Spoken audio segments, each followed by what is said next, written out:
Ninjago Season 2, the conclusion to the original story of Ninjago. If I ask people for their thoughts on this season, I'm willing to bet most people would put this season as a solid A tier. However, if I ask the same people to rank the final battle arc by itself, I'm pretty confident that most people would put it at the top of S tier. So what gives? Why do most people say this season is only pretty good despite having a phenomenal ending? Well, from my experience, this season is dragged down for many people by the first 6 episodes, the so-called filler arc. Filler, most people don't like filler, not just in Ninjago, but because filler arcs in general are not part of the main story. Most people, including myself, would rather follow the main story rather than some side quest as shown in the filler. But the Ninjago filler episodes, at least in season 2, are not among those random side quests. In fact, I would argue that without these first couple of episodes, all of season 2 would fall apart, and that's what I'm going to talk about in this video. Part 1, the Ninja. Season 2 is literally called Legacy of the Green Ninja, so I'll give you 3 guesses who it's about.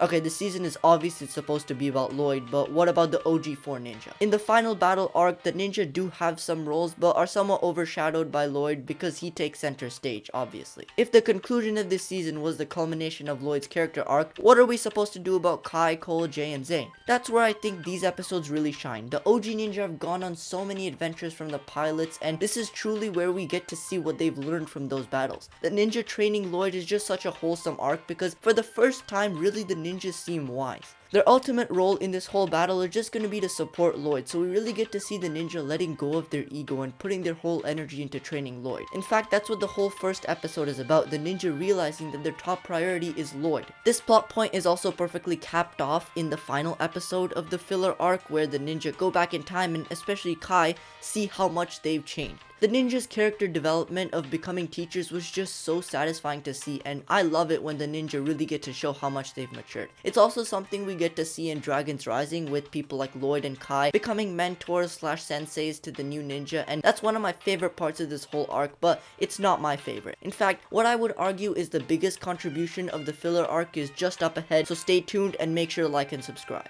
Part 2, Lloyd. The whole narrative of season 2 is underscored by the literal and metaphorical countdown to the final battle between Lloyd and Garmadon. Most of the actions of the ninja and Garmadon are done to try and either avoid that battle or prepare for it. As such, during the filler arc, the ninjas spend most of the time training Lloyd. Lloyd as a character has already grown a lot from the initial bratty kid who released the Serpentine, however, he's still not a ninja.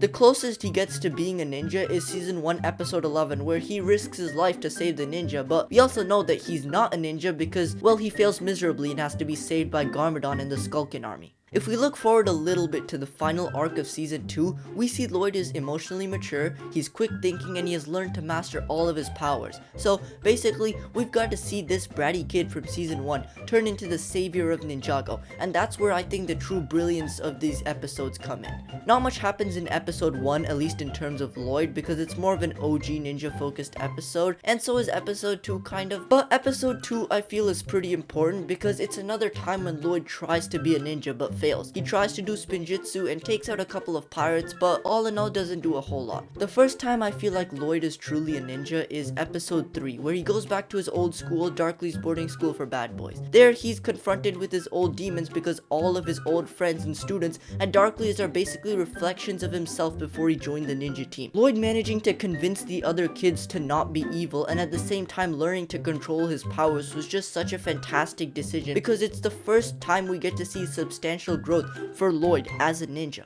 Episode 4 Ninja Ball Run is more of the same, with Lloyd learning how to ride the dragon and helping the ninja save Darrett's dojo, so more of him learning how to be a ninja and applying his skills. The next episode, however, episode 5, Child's Play, is one of my favorite Ninjago episodes of all time. Lloyd starts off the episode being pretty unhappy with his ninja life because it doesn't let him enjoy his childhood, and I mean, fair point. Bro can't even stop by to pick up his favorite book. But at the end of the episode, he's willing to give up his childhood, and I think that this scene is just the perfect culmination of the filler arc because it shows how Lloyd, a kid who probably wouldn't have been willing to give up anything, is willing to give up something so precious to him, his childhood, just so that he and the ninja can fight another day and so that he can pursue his destiny. Going into season 2, Lloyd was not ready for the final battle, and it was clear. This whole arc is dedicated to training Lloyd and making him ready for that battle. Without these episodes, Lloyd as we know him today just would not exist. Part 3, Final Thoughts. In addition to all the good stuff I just said, there's one more thing about this arc that I haven't really touched on,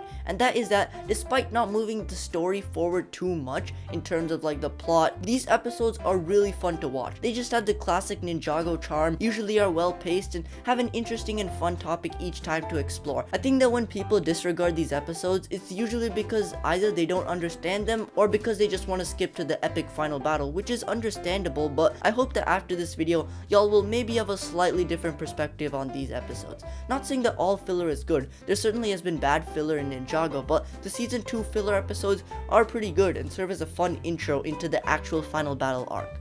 But that's just me. If you want to know my thoughts on more recent Ninjago seasons, make sure to check out this video on the screen right now, subscribe, and I'll see you in the next one.